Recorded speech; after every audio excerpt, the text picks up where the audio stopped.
the abundance of the universe, the abundance of the center is you. And when you show up, you bring your magnetic self, and that and which you take on and take out into the world attracts others. So you are my abundance, and I am deeply grateful for you. And as a minister, my heart is so full on this beautiful Sunday. So thank you to the volunteers. I know Jim is looking for people in the kitchen. We are going to be having a volunteer fair coming up. We're in the planning stages, so give me time to plan. And we want to make it very well thought out so that we can provide opportunities for you to have that, okay, I challenge with this word, reciprocity of the universe, because what you give, you get back. And that is one reason to do it, and it's a good reason, but there are others which we will cover. We were at Costco yesterday, and picture this, we're trying to control Esty. She's not wanting to eat her hot dog, she just wants to run all over. Luke is sitting in my lap, and there's this beautiful girl, and her back is turned to Luke, and he keeps looking at her, and there's a gentleman sitting at our table. And Luke says, "I want to see her face, Mommy." And I said, "He's 4. Okay. And so I go, "Do you want to know how smart she is?" And he goes, "No, I want to know how pretty she is." And I would like to say as pretty as you, but he didn't say that, so I would be embellishing. But anyway, so the girl turns around, and the guy says, the guy sitting next to us eating his pizza got a kick out of Luke, and he said, "This little dude is crushing on you hard." And Luke goes, "Ah!" And I just was cracking me up laughing, and I was like, "Please, God, if you want to pray for me, pray that little 4-year-old slows down a little bit, okay?" And Esty saw the little boy dancing. This is what your music does for me. So the little boy was dancing, and Esty was like, so I was sitting there, and I'm like, that's what your music makes me want to dance. So I get to live vicariously through these little people and share these beautiful stories with you. So thank you for allowing me to share with you. I want to thank Kathleen. Kathleen wanted to make that announcement in her own time, and she did indeed bless our center with that beautiful gift. Please, I know she won't like this, but let's just thank her one more time. And she said something about the trust. And someone very wise that I met with this week said, basically my interpretation, see things the way you want them to be. Don't talk about them the way they are. That's not on principle. So that trust is here. And I thought, man, I'll be so happy when we get that. We can start budgeting and line iteming. And my little meditation spirit says, why can't you do that now? I don't know. Why can't we do that now? I will fill the void when you make the plan. That's on principle. I got goosebumpies, so you know it's true. So thank you to the person, and they know who they are, that shared that beautiful wisdom with me. And so we will start to plan like that. We will talk about it like it's here. We will plan like it's here, and we'll watch the agreement and alignment with spirit fulfill itself. And then we can all go, woohoo! So, and we can do the woohoo first. So everybody with me, woohoo! All right. So our talk today is listening beyond words, living beyond agreement. And it really came down to agreements, alignment, and why. And I don't know about you, but to kind of just make it in a relatable story, have you ever got home and you're like, oh, I really want to clean my house. I want to mop my floors, do the laundry, get things done so I can sit down and relax. And the why is so I can sit down and relax. So you make this agreement with yourself to be able to do these things so that you can partake in the lavish lifestyle of,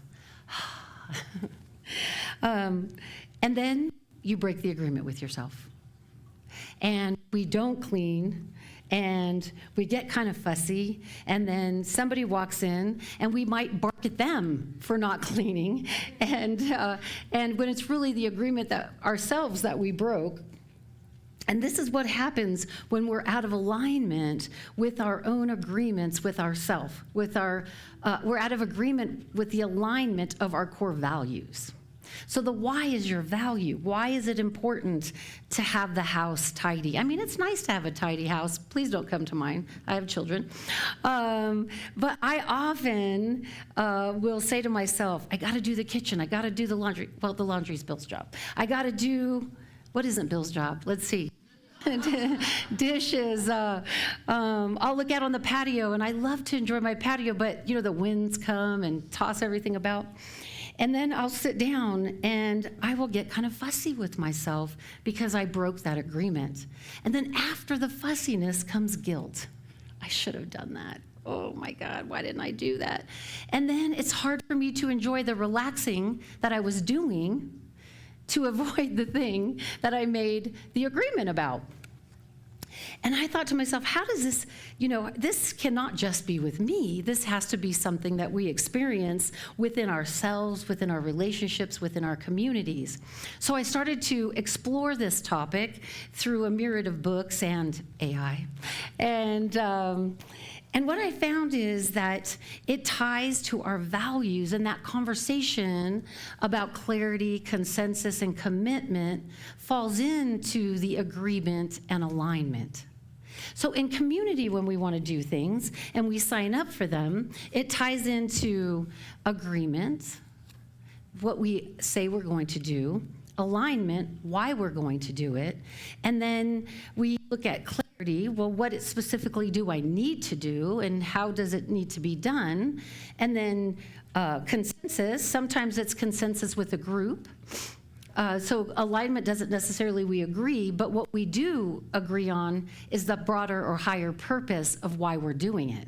So when we come to volunteer, we're agreeing that you're going to do a specific job, like greeting, right? You need to be here at 9 a.m. You need to shake everybody's hand, whatever that unfolds or looks like. And the alignment is because we want to live in principle. We want to support ourselves, to share our values.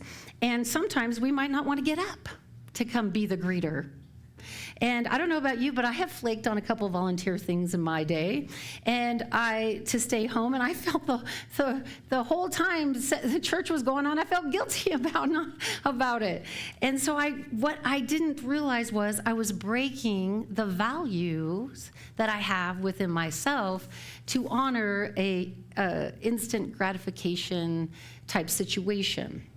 So I wanted to explore this as a community, and when I look around my house and I see those things, one, I have to say, it's okay. It's okay that you didn't do it, and that there's always an opportunity to fix it. Number two, I have to say, oh, look at all the broken agreements that I've made with myself. Okay, what's the plan to try again next time, and to be easy on myself, and to realize that any time I can hire a maid. That fell flat. Come on, I could hire a maid. His name's Bill, by the way. Anyway, so when we're looking at this ideal of agreements, most of us, I know that I said that I had ADD for a very long time, and maybe I do and maybe I don't. But what I do have is the willingness to negotiate what I felt is important to me when I said it. And it's easy to do if I'm not writing those goals down, if I don't have a list, if I don't know the why. Well, when you finally get around to cleaning your house, and if you're a clean person, you might not understand this, so just take a nap for a moment. And you get it all done, and you sit and you look, and you're like, oh, I'm going to keep it this way every day. And then when you have kids, it's just like 5 minutes, there's a pile of dishes and clothes everywhere, and they strip, and they like to run around naked and pee on the floor, whatever. That's what happens in our house anyway. And then you just have to go, oh, this is not like a one-time thing. A commitment is something that you agree to for the betterment of yourself and those around you, to have time to relax. And in order to actually enjoy the relaxing time, you have to work backwards from the why to the from why alignment agreement to put yourself back in. And what really I wanted to focus on is how we beat ourselves up when we don't do what we've committed to ourselves and to others, and to tell you and to remind you that it's okay, because those things are there for us to learn to step back into alignment and to be congruent with our opportunities that arise. Also, rest, that word. Say it for me, Reverend Helen. Reciprocity is also tied to your agreements. It's also tied to your givingness to yourself, to your family, to community. If you notice that people have a tendency to do well, work well, they do more than expected, and they have a sense of enjoyment about what's expected and do it because they innately know that what they give out will come back to them. And that is the principle of volunteerism and what our community is based on. So agreements, again, are the promises we make with ourselves and others, even with spirit. Alignment is why those promises matter, and the why is the bigger goal that connects them both, the bridge. So think of it as a loop. Agreement, alignment, why, and then back to agreement. And when the loop is strong, we feel integritous. Isn't that amazing? Connecting the dots. I don't know about you, but this is a psychological string of ideas that became fascinating to me because it is not my nature. But my desire to want it to be my nature brought it to the forefront for me to be able to put it into play in my life somewhat, because I am a work in progress, and to allow myself to be a work in progress so that I can allow others to be a work in progress and to live principle in its greatest way. So when the loop is strong, we feel that integrity, and when it breaks, we feel the guilt and the frustration. That's a loop. That's just a story that says, hey, we got to go back to step one. So I did do a journal sheet to help you when you get stuck, to take you back to your step and to help you be in alignment, to help you figure out what's important to you, what you want, why you want it, and how to get it. Because we teach lots of classes in a myriad of ways of this principle. And when we mix spirituality with it in the beginning, it can be kind of tacky, because we all have different ideas of what God and spirituality is. And so we just have to take spirituality and separate it from this idea or concept for a while, so that we can grasp the reality and the psychology and the nature of the mind. And then once we get the steps down, then we can bring in the spiritual idea of it and merge it with our teaching to help joy enter the picture. Because what I want is, when you're here, for it to be joyous for you. Now, I know we're all people and we got stuff. We have seasons that we're going through. And so that when you're going through a season, you can say, I'm going through a season. I'm not really feeling like greeting today. And then we can reach out and ask for the help that we need to fill that space. Or if you don't want to do your dishes, you can ask your husband, hey, you can make an agreement about what needs to be done at home and why. And I don't know about you, but most of our communication errors or lack thereof come from broken agreements that were never made, because we don't have the broader alignment of the why, so that we can both relax because we're chasing kids around, so that we can get some rest, so that we can enjoy a television show, and that I don't have to sit in the bathroom on my phone. What are you doing in there? Nothing. We don't have to hide with our phone, and we don't have to hide watching TV. We can get to doing what needs to be done, and then we can talk out loud the agreements. I heard this story once. A friend of mine says on Thanksgiving, his wife does nothing. She just sits with her feet up, enjoys everything, and there's no guilt about it, because the agreement is that is her day to do nothing, and he does the cooking, the tending to the kids, and it never causes resentment, frustration, anger, because there's an agreement, and the agreement is made, honored, and then they are in alignment because she takes care of her kids and she's a work at home mom, and this is her one of her days for rest, and there's a beautiful honoring in that. And that's what I have found for myself, is that I'm that person that when I'm doing the dishes gets a little testy because I let them go, and then the first person that comes by, it's like, put your dish in the sink, you know?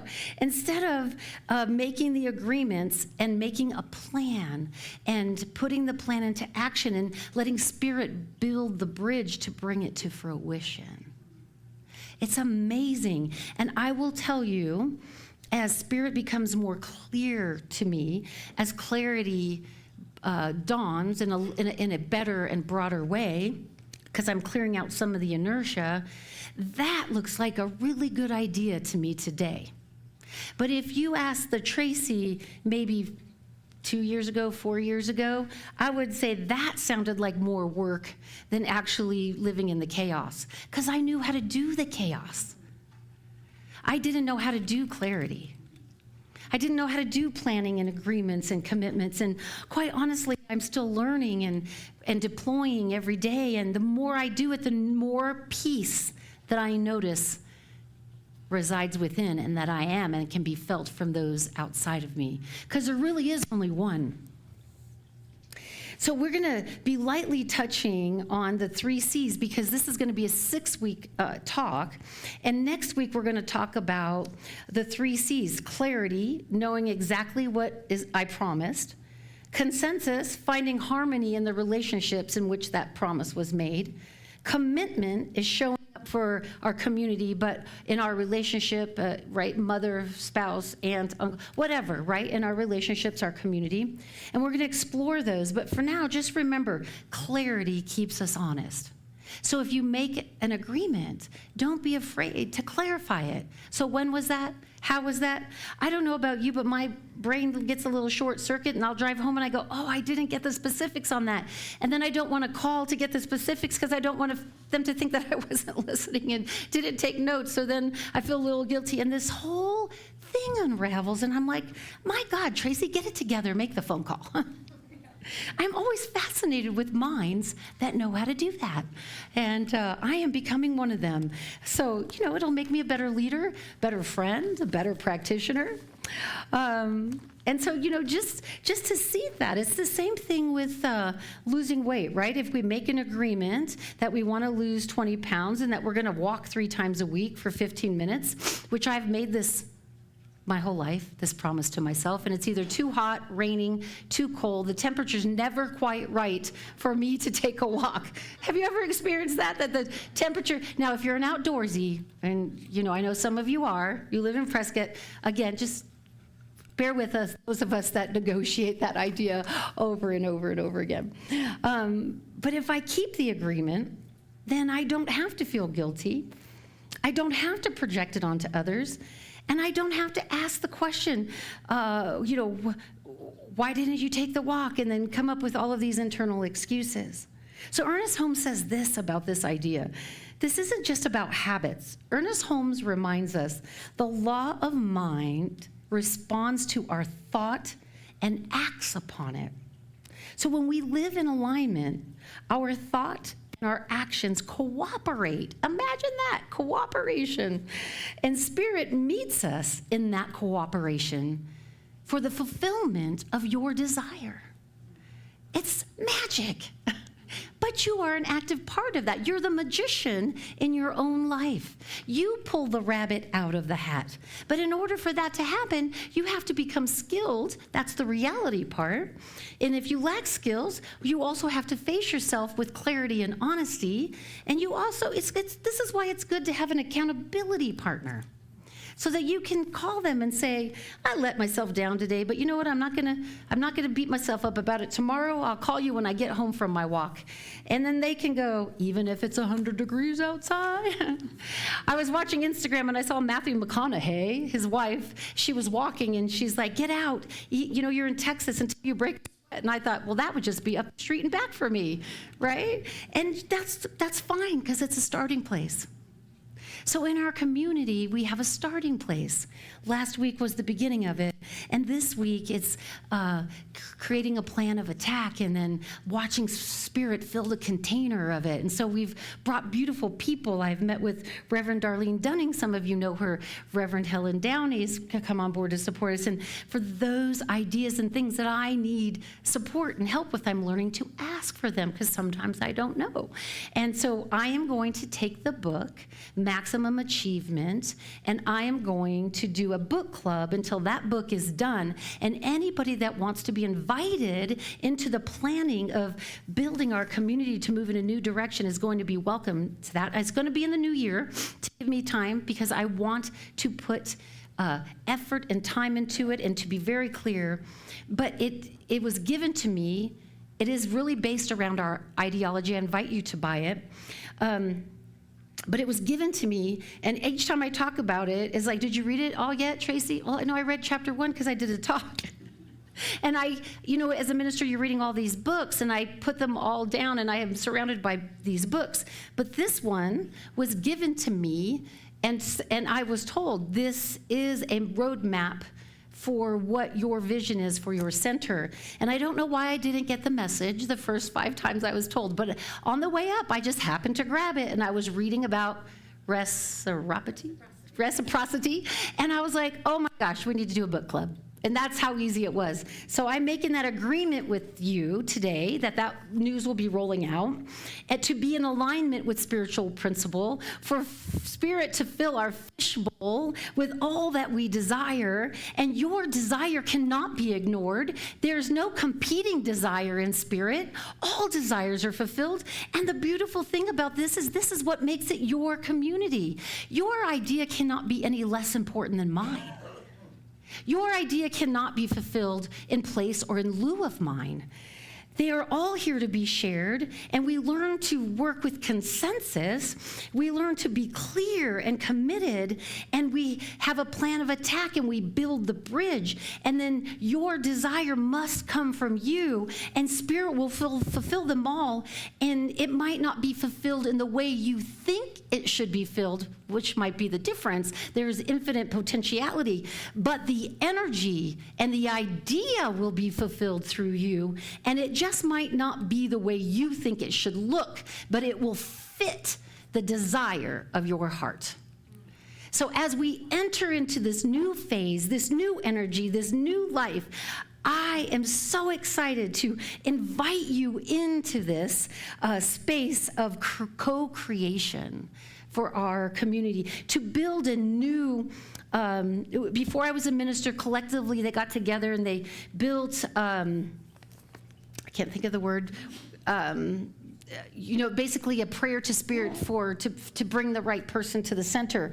And that's what we're going to do through this a 6-week or 8-week or however long it takes to get through the book, is to build a beautiful prayer, affirmation to Spirit to bring and flourish and co-create with us to bring this into the manifested world bigger and better and in different ways than it's ever been. And I don't know about you, but I am so excited about it. So I'll just close with this is what I'm inviting you in. So to make it real, in the backs of your seat are the prayer cards. What I'm inviting you to do is to take the prayer card and write one small agreement that you want to make with yourself this week. Something simple, maybe you want to drink more water or take a walk or call a friend back or take 3 steps out the front door and come back. It doesn't matter. Maybe you want to volunteer once to see if you like it. And then I want you to put it on the magnet wall, our prayer wall there.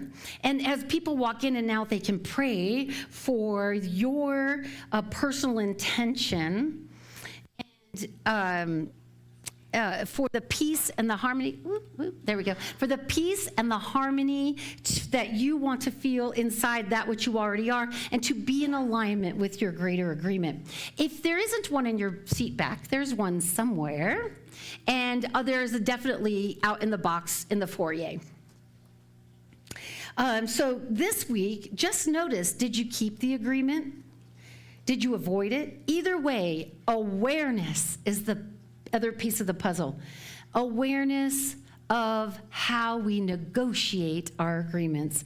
And this isn't a test, this is to invite you in to just see how that works for you. And if you're really good at it, maybe you might tell somebody, hey, I'm really good at that. I could be your agreement partner. So let's affirm this together. I honor agreements with clarity. I honor agreements with clarity. I seek alignment in spirit. I live in harmony with my why. I live in harmony with my why. And so it is.